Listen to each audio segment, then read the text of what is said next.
자, 반갑습니다. 신경진입니다. 자, 우리가 지난 시간까지 그죠? 반응 선택자까지 한번 살펴보면서 특히 우리가 속성 선택자에서 상당히 많은 시간을 들여가지고 여러분들에 대해서 여러분들한테 뭐 자손, 후손 뭐 다 통틀어서 하위 선택자라고 말씀을 드렸고, 아울러 이러한 계층 관계도까지 여러분들한테 그려가면서 설명을 다 드렸습니다. 그죠? 자, 이번에는 우리가 아마 몇 장이죠? 6장인가요? 5장인가요? 자, 6장에서 5장인가요? 제가 헷갈려가지고 몇 장이죠? 아, 5장이군요. 자, 5장에서 우리가 이제 마지막 이론 시간이 될 것 같습니다. 그래서 한번 보도록 합니다. 저랑. 자, 먼저 이제 우리가 살펴봤던 반응 선택자는 봤죠, 그죠? 뭐 우리가 소위 말하는 액티브라든지 아니면 호버, 그죠? 그런 것들을 봤고요. 자, 그리고 상태 선택자도 제가 지난 그 강의 실습 강의 때 약간 언급한 내용들이 좀 있기는 합니다만은 한번 보도록 하죠. 자, 콜론하고 체크드가 되면 요렇게 체크박스나 라디오 버튼처럼 요렇게 우리가 체크할 수 있는 거 있죠. 이 체크할 수 있는 태그가 우리가 선택된 상태를 따라서 우리가 어떻게 이제 CSS를 먹일 수가 있는 그러한 형태를 말하고요. 자, 그 다음에 포커스라는 게 있어요. 콜론 포커스. 이거는 우리가 이제 인풋 태그 창이라든지, 인풋 태그의 입력 창이라든지, 아니면 뭐 또 나중에 또 아이디나 비밀번호 그런 것처럼 패스워드 이러한 인풋 태그를 이용하는 것 중에서 이제 아니면 버튼도 마찬가지고요. 그런 것들에 이제 우리가 탭 키를 치면서 왔다 갔다 하죠, 그죠? 그러면 그쪽에 이제 우리가 포커스가 맞추어졌을 때 뭐 어떠한 스타일을 먹일 수 있는 그러한 형태를 바로 우리가 포커스 상태다라는 거죠. 그래서 사용자가 바로 입력할 수 있도록 입력 양식에 포커스를 둔 채 웹페이지 하나당 인풋 태그 하나에만 포커스를 둘 수 있다. 이건 당연한 얘기죠, 그죠? 포커스, 아무리 우리가 여기에 아이디, 비밀번호 확인, 취미 등등 라디오를 준다고 하더라도 어차피 사용자는 하나하나씩 입력을 해야 되기 때문에 포커스가 하나밖에 가지 않는 것은 아주 지극히 당연한 일이 될 겁니다. 자, 그리고 enabled가 있고 disabled가 있는데요. 우리가 예를 들면 이런 경우입니다.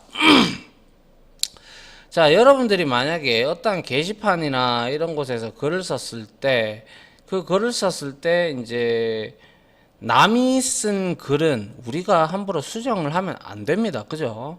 수정을 할 수 없게끔 만들어야 되겠죠. 자기 자신만이 썼던 게시글을 수정하게끔 만들어 줄 수 있게끔만 해야 되겠죠. 그럴 때 우리가 이렇게 인풋 타입의 지금 밸류 값은 당연히 enabled라고 들어가 있어서 이렇게 되어 있고요. 자, 그리고 여기에 밸류의 disabled는 disabled를 그대로 나타내고, 자, 여기에서 뭐 굳이 이걸 적지 않아도 상관없습니다만은 disabled 속성을 주게 되면요, 여기에 입력창이 비활성화가 돼서 여기에 어떠한 글도 적을 수가 없는 것을 우리가 enable과 disable 속성이다라고 여러분들이 이해를 하시면 될 것 같아요. 이해갑니까? 예. 그래서 통상적으로 이제 enabled와 disabled라는 이 가상 클래스, 우리가 뭐 그냥 가상 클래스 선택자라고도 하거든요. 그래서 요소를 사용할 수 있을 때와 없을 때 우리가 스타일을 우리가 줄 수가 있다 이 말이죠. 그래서 이제 뭐 사용 가능하다 싶으면 enabled를 사용하시면 되고, 사용이 불가능하다 그러면 disabled를 주면 된다라는 것이고요. 그리고 뭐 체크드는 아까 말씀드린 바대로 그렇게 된 거고, 그리고 뭐 이제 체크드 속성, 그리고 포커스는 해당 포커스에 갔을 때 그렇게 활성화가 될 때 우리가 어떠한 CSS를 적용시킬 수 있는 그러한 선택자다. 그래서 우리가 그렇게 보시면 된다 이 말이죠. 자, 그 다음 한번 볼까요? 상태 선택자에 대해서 잠깐 뭐 여기 예제 코드가 하나 있는데 자 보니까 자 여기에 h2 태그에서 사용 가능을 만들어 놓고 그냥 input 태그 하나 딱 넣어놨어요. 그죠? 이게 타입도 주지 않았고 그죠? 그런데 h2 태그는 사용 불가능 해놓고 여기에다가 disabled를 이렇게 넣어놨다라는 것이죠. 그래서 이 input 태그에다가 우리가 점 콜론 해가지고 enabled 해서 enabled가 되어 있는 것이라면 백그라운드 컬러를 이렇게 화이트로 나타내어라 라는 뜻이 되겠죠. 그리고 disabled가 됐을 때는 gray 회색으로 이렇게 표식을 해 달라라는 내용에 따라 이제 이렇게 된 것이고요. 그리고 한 개 더 있네요. 그죠? 포커스 해서 자 만약에 우리가 여기에 포커스를 이렇게 갖다 대면 이제 백그라운드 컬러를 오렌지 색깔로 바꾸어 달라라는 그러한 내용입니다. 자, 요런 것들도 뭐 우리가 나중에 예제로 다 한번 해보시면 아하 이해가 잘 되실 거라고 생각을 합니다. 그렇게 어려운 내용은 아니니까요. 자, 그 다음은 우리가 이제 구조 선택자라는 게 나오는데요. 구조 가상 클래스라고도 하고요. 구조 선택자라고도 해요. 그래서 이거는 말 그대로 있잖아요. 말 그대로 문서 안에 우리가 어떤 웹문서에서 구조가 있잖아요. 우리가 HTML이 있고 그 다음 헤드가 있고 그 다음 바디가 있고 뭐 그런 형태적으로 이제 반정형적으로 이렇게 우리가 태그들이 딱 정해져 있는 것들이 있죠. 그런 것처럼 우리는 이제 여기서 이거 말고도요 우리가 이렇게 점하고 루트라는 것도 있어요. 루트 이렇게 해서 줄 수가 있는데요. 이거는 루트 여기서 이렇게 만든 루트는 HTML 태그를 의미합니다. HTML이 이 태그가 최상위 태그잖아요. 그죠? 그래서 이 루트가 곧 구조로 따지면 HTML 태그에 위치하기 때문에 이 루트에다가 우리가 여기 이 루트에다가 이렇게 해놓고 어떠한 스타일을 지정을 하게 되면요. 문서 전체에다가 적용을 하게 되는 내용이 됩니다. 이해 가시나요? 루트요. 자, 루트는 어차피 뿌리잖아요. 그죠? 그래서 거기에 제일 위에 있는 것이 될 거고요. 자, 그 다음에 우리가 여기에서 우리가 볼 때 뭐죠? first child가 있고 last child가 있어요. 자, 우리가 first child와 last child 이 내용에 대해서 우리가 잘 알고 싶으면 그걸 알면 되죠. 그죠? 우리가 first child는 우리 형제 관계에서 우리 했던 거 있었죠. 그죠? 그래서 플러스가 있으면 인접 형제 선택자 중에서 제일 첫 번째 거를에만 우리가 저 이미지를 저 스타일을 적용시키는 거였고, 이거 틸드는 여기서부터 여기 사이까지 스타일을 다 공통적으로 먹이는 그런 내용이었죠. 그런데 이 first child라는 것은 형제 관계에서 그러니까 첫 번째로 등장하는 태그를 선택을 했을 때 어떠한 스타일을 적용시키겠다라는 것이고요. 그 다음에 last child는 형제 관계에서 마지막으로 등장하는 태그를 선택해서 우리가 스타일을 입히고 싶을 때 그렇게 생각하시면 되고요.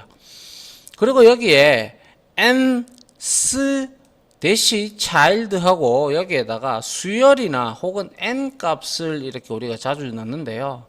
이거는 형제 관계에서 앞에서 수열 번째로 등장하는 태그를 선택한다.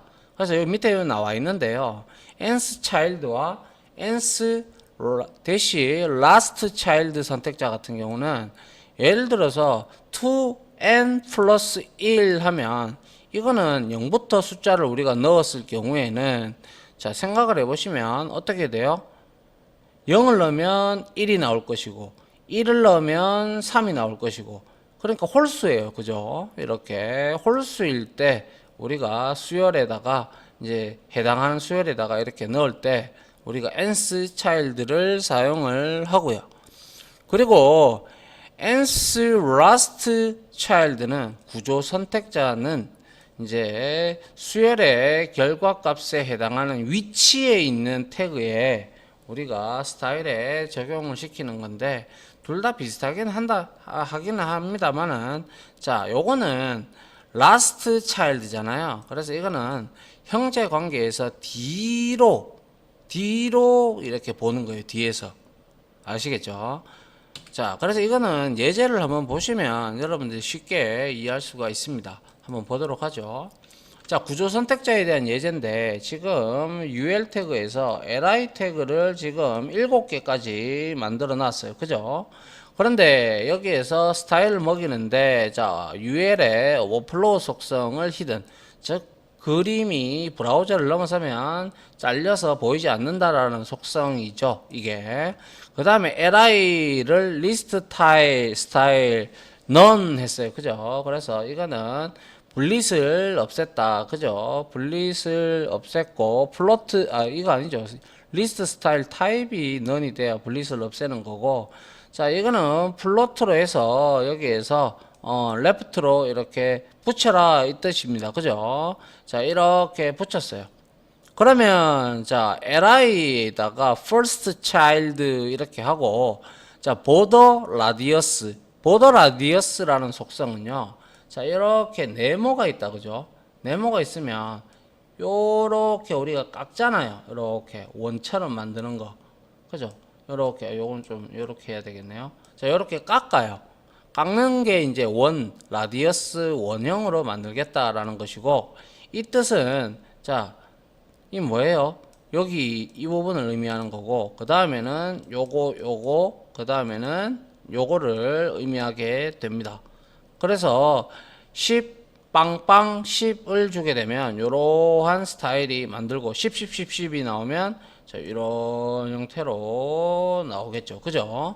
자, 요게 바로 border radius. 그러니까 외곽선에 이제 굴곡지게 만들어주는 그런 이제 속성이 되고요. 그 다음에 last child에는 요렇게 줬다. 그죠? 여기에 값을 반대로 줬잖아요. 그죠? 그렇기 때문에 여기에 들어간다는 것이고 그 다음에 이제 수열 관련된 nth child 2n이 나왔다. 그죠?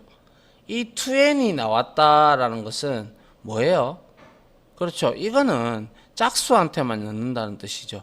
만약 0을 넣으면 어떻게 돼요? 0이 되고 그 다음에 1을 넣으면 2가 되고 그죠? 그래서 백그라운드 컬러가 이렇게 먹히게 되는 거죠. 요거죠. 요거. 그죠? 요게 이제 위에 거고 2 플러스 1은 2n 플러스 1은 아시다시피 자 홀수 그죠? 요렇게 요 값을 먹이는 수열 선택자 즉 구조 선택자가 되는 것입니다. 좀 내용이 어떻게 보면 여러분들한테 좀 어려울 수도 있는데요. 이것도 예제를 쳐보면 금방 여러분들이 이해할 수 있으니까요. 근데 이렇게까지 굳이 해야 되느냐? 네, 이게 잘 쓰일 때가 언제냐면 우리가 테이블 같은 거 만들잖아요. 테이블 같은 걸 만들 때 우리가 이렇게 테이블 만들죠. 만들고 난 다음에 이렇게 꺾고 뭐 여러 줄이 있다. 예를 들어서 그죠? 이래 있다면 여기에 먹이고 그러니까 여기에 먹이고 이렇게 다르게 할 때 한 번씩 이런 걸 사용할 수도 있겠네요. 그죠? 그리고 뭐 first child나 이런 것들은 이제 이러한 여러분들이 만약에 나중에 이러한 내비게이션을 만들 때 이렇게 첫 번째 요소에다가 라디어스를 주면 뭐 디자인이 나쁘지 않죠. 그죠? 자, 그럴 때 우리가 이렇게 nth child 하고 뭐 first child 그리고 last child라는 속성을 우리가 이용을 잘 하면 되겠다라는 그러한 구조 선택자를 우리가 이용을 해서 이렇게 디자인을 입혀보면 될 겁니다. 됐죠? 예. 자, 이제는 이제 단위가 나오는데요. 자, 우리가 앞에서 뭐 패딩, 마진 그러면서 제가 픽셀을 줬죠. 그죠? 지금까지는 계속 제가 픽셀만 줬어요. 자, 한번 봅니다. 자, 키워드 단위라고 해서 W3C 월드 와이드 웹 우리 컨소시엄이다. 그죠? 거기에서 미리 정의한 단어들이에요. 그래서 얘네들이 정해가지고 우리가 써야 된다는 것이죠. 그래서 키워드를 우리가 여기 이거는 지금 검사창이거든요. 검사창인데 여기서 키워드를 입력하면 해당 자동 스타일들이 적용이 되는데요. 자, 뭐 그래서 이거는 우리가 개발 환경을 통해 가지고 크롬 개발 환경을 통해 가지고 우리가 이렇게 할 수도 있고 아니면 우리가 이제 소스상으로도 해도 상관은 없어요. 여기서 인라인도 자주 봤고요. 그죠? 그리고 뭐 딴 걸 본 거 없나요? 블락 봤죠? 뭐 이런 형태로 이제 나중에 해볼 겁니다. 전부 다. 자, 그 다음에 크기 단위가 있는데요. 자, 퍼센트가 있고요.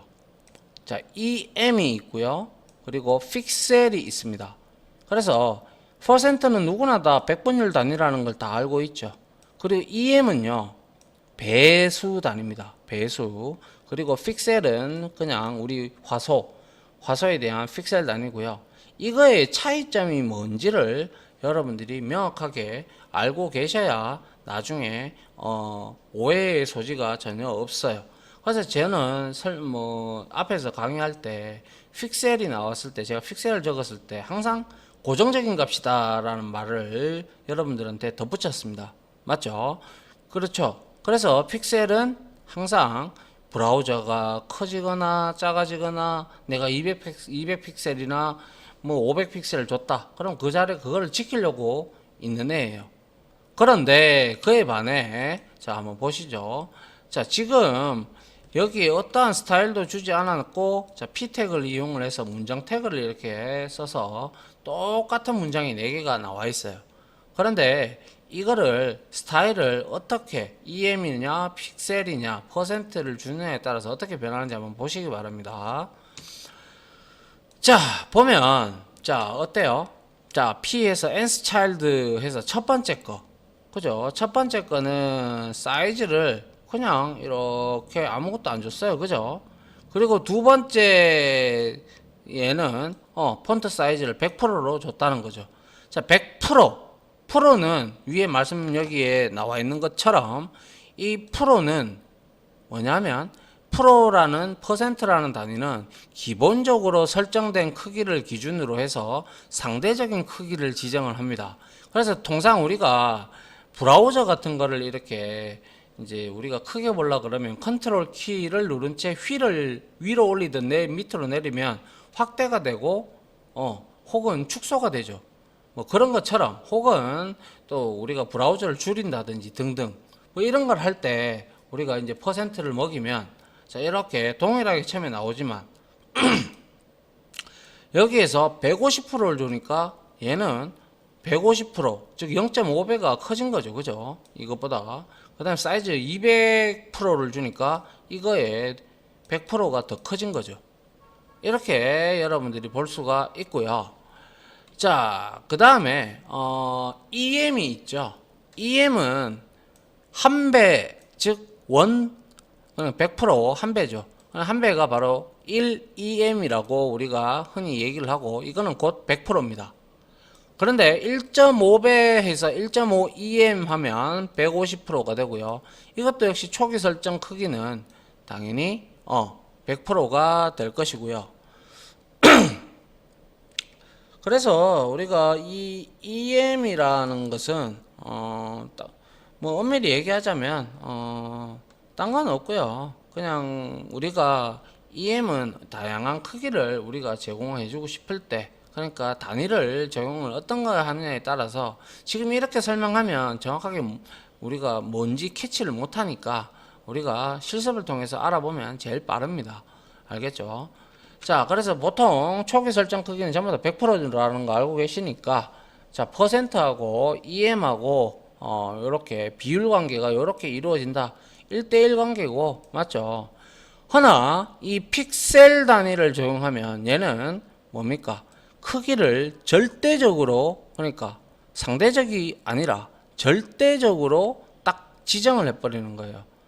야, 니는 16, 니는 24, 니는 32 이렇게 해놓고 이거를 브라우저가 줄든지 말든지 간에 이거는 그대로 먹혀서 변하지 않는다라는 그러한 내용을 여러분들한테 말씀을 좀 드리고 싶습니다. 그래서 우리가 뭐 픽셀도 방금 제가 설명을 드렸지만 통상적으로 EM은 요 EM은요 우리가 저 글꼴 중에서 해당 글꼴 중에서 대문자 중에서 우리가 M이라는 게 있죠. M. 그죠? 이 M을 기준으로 M의 너비를 기준으로 해서 통상 크기를 지정을 합니다. 얘가 100%라고 봤을 때 1EM이라고 봤을 때 이거보다 작으면 당연히 0.72M 뭐 이런 형태가 될 수도 있을 거고 이거보다 크다면 당연히 1.22M 뭐 이런 형태가 될 수가 있을 겁니다. 그래서 M을 기준으로 한다는 사실을 EM 단위에서는 기억을 좀 해 주시고요. 그리고 이제 픽셀은 모니터 요 크기 있잖아요. 그 픽셀, 화소 그거에 따라서 이제 먹히는 거고요. 자, 그리고 이제 우리가 EM은 제가 말씀드렸다시피 얘는 M을 기준으로 해서 EM 단위를 사용을 하고 그리고 이제 폰트 사이즈 같은 경우에서 40합 뭐 이렇게 주면 이거는 우리가 변하지 않는 그냥 그대로 가지고 가면 됩니다. 이게 왜 EM이냐? 바로 M이라는 M의 대문자 이거를 그대로 읽으면 M이죠. 그래서 이 M이라고 이렇게 단위를 칭을 했다라는 사실도 뭐 한번 들어봤다 정도로 알고 계시면 될 것 같네요. 자, 그 다음에 한번 볼까요? 자, 이제는 색상에 대한 단위가 나오는데 우리가 색상을 지금까지 제가 앞서서 조금은 보여드렸는데 우리가 지금까지 뭐 화이트면 화이트, 블루면 블루 이런 식으로 명칭을 줬다 그죠? 그렇죠? 우리가 다 자연스럽게 이 부분은 알죠? 왜냐? 우리가 뭐 그렇게 배워왔기 때문에 그죠? 그래서 아는데 우리가 좀 더 디테일하고 좀 이러한 것들을 하려고 그러면 샵을 이용을 해서 16진수를 이용하는 방법도 있고요. 혹은 그 색깔들을 우리가 구하고자 해서 정확하게 넣고자 하려고 그러면 여러 가지 사이트들이 여러 종류의 사이트들이 많아요.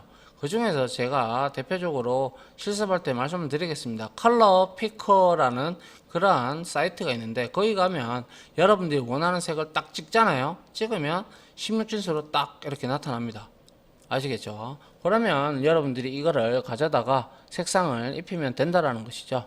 그래서 색상 단위는 제가 말씀드렸다시피 RGB, 레드, 그린, 블루 이거에 조합된 색상으로 이렇게 RGB 함수를 써서 이렇게 나타날 수가 있는데 이건 단 0에서부터 255까지 투명도에 따라 투명도가 달라지겠죠. 그죠? 이게 이제 조합이 돼서 이제 나오는 거고요. 그리고 RGBA가 있는데요. A는 알파입니다. 알파. 그러니까 이거는 불투명도, 투명도 이런 걸 나타내는 건데 0.0은 완전히 투명한 상태이고요. 1.0은 완전 불투명, 안 보인다는 것이죠. 그죠? 그래서 이렇게 쓰시는 분들도 있습니다. 허나 가장 보편적인 것은 RGB 색상을 이렇게 16진수로 입력하시는 분들도 상당수 많다라는 것이죠. 그래서 웬만하면 그래도 디자인을 공부하셨던 분이라면 뭐 이렇게 16진수의 컬러 피커를 이용을 해서 이제 색상을 따오는 경우가 많이 있습니다. 그래서 그러한 방법도 여러분들한테 실습 시간에 말씀을 드리도록 할게요. 자, 여튼 색상을 가져올 때는 RGB, RGBA 그리고 헥사 코드 해서 16진수로 이렇게 코드를 만들 수가 있더라. 그거까지 한번 봤고요. 이것도 역시 실습할 때 다 해보도록 하죠. 자, 그 다음에 제가 말했던 게 바로 나오네요. 제가 이거 예. 아무튼 색상 선택 도구는 자, 요게 이제 컬러 피커라는 웹사이트가 있어요. 그래서 여기서 여러분들이 노란색으로 갈 거면 여기에 딱 선택하면 여기에 색깔들이 쫙 나와요. 그럼 여기에 딱 클릭해 보면요, 여기에 16진수가 딱 나오죠. 그럼 이거를 그대로 복사하셔서 여러분들이 가져다가 쓰시면 된다라는 것이죠. 자, 그리고 우리 URL이라는 함수 많이 썼다, 그죠? 이거는 우리가 이미지 백그라운드 경로, 이미지 경로 잡을 때도 썼고, 그죠? 그래서 여기 이미지나 혹은 글꼴을 나중에 불러올 때, 글꼴 파일들을 불러올 때 우리가 사용하면 아주 유용하게 사용을 할 수가 있습니다. 다시 한 번 더 말씀드리지만, 유니폼, 리소스, 로케이션의 약자입니다. 로케이터라고도 하고 로케이션이라고도 하는데요.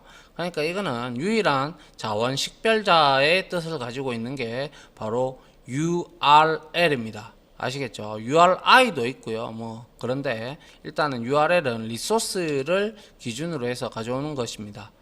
아시겠죠? 리소스라고 하면 자원이죠. 자원인 게 바로 파일이라든지 아니면 색상 이런 것들이 되겠죠. 맞습니까? 예. 자, 그래서 우리가 한번 쭉 이렇게 살펴봤고요. 이제 끝났죠? 예, 예. 요까지 해서 이번 시간에는 마무리를 다 지었고요. 제가 이제 다음 시간에 실습 시간에는 이렇게 우리가 구조 선택자하고 상태 선택자, 그리고 상태 선택자부터 시작을 해서 구조, 그리고 이러한 단위들, 그리고 퍼센트와 EM 단위하고 픽셀 단위하고 이 비교를 우리가 한번 해보면서 수열도 한번 nchild도 한번 해보고요. first child 구조 선택자 이런 것들도 한번 해볼까 합니다. 그리고 이런 컬러 피커, 그리고 URL 함수는 이미 써봤기 때문에 여러분들이 잘 이제 아시니까 같이 해보도록 하죠. 자, 지금까지 우리가 5장을 줄기차게 달려왔는데요. 상당히 예제 파일도 많았고 한데 조금씩 너무 급하게만 가질 필요 없고요. 조금씩 하루에 보통 한 두세 개 정도만 본다, 혹은 한두 개 정도만 본다 라고 생각을 하시고 천천히, 아주 천천히 따라오시고 정리하시면 여러분들한테 큰 도움이 될 겁니다.